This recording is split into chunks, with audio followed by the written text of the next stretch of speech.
আগামী নির্বাচনে আপনার ভোট কাকে দিতে চান? জামায়াত, বিএনপি, চরমোনাই? আগামীকালকের নির্বাচনে মানুষ অপেক্ষায় আছেন।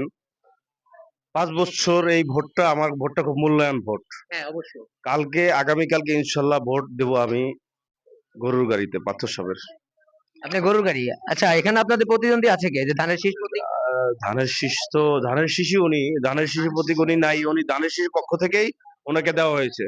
হ্যাঁ, ধানের শীষের পক্ষ থেকেই ওনাকে বিজেপি থেকে তারেক রহমান ওনাকে দিছে। উনি গরু গাড়ি প্রার্থীতে নির্বাচন করতেছে। এখন উনি গরু গাড়ি জিতলেই ধানের শীষ জিতে যাবে, এবং তারেক দিয়ে সরাসরি তাকে করেছে, সাপোর্ট দিয়েছেন। এই জন্য দলমত নির্বিশেষে সবাই কিন্তু এই গরু গাড়িতে ভোট দিতেছে। হ্যাঁ, আমরা বরিশালে দেখেছি। আমরা যখন বরিশালে ছিলাম, আমাদের চ্যানেলে ভিডিও আছে। তখন তারেক রহমান তার হাতে গরুর মার্কা হ্যাঁ, তুলে দিয়েছিল। জি জি, এই জন্য দিয়েছে যে ওনার ভোটটা এই গরুর গাড়ির মার্কাটাই ওনার ধানের শীষ।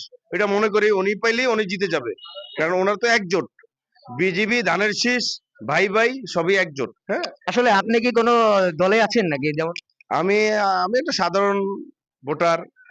ঢাকায় থাকি, বেশিরভাগ সময় ঢাকায় থাকি, ফ্যামিলির থেকে বেশিরভাগ সময় দিই ঢাকাতে।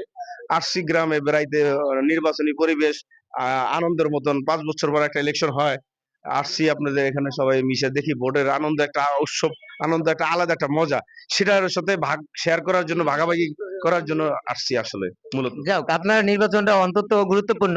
যাই হোক, আপনি এত দূর থেকে আসছেন নিজের দেশে, সবাই মিলেমিশে ভোট দিবেন বিএনপি কে মূলত, তাই তো? ইনশাল্লাহ ইনশাল্লাহ ইনশাল্লাহ। আচ্ছা, বিএনপি কি যদি ক্ষমতায় আসে, দেশ কি ভালোভাবে চলতে পারবে?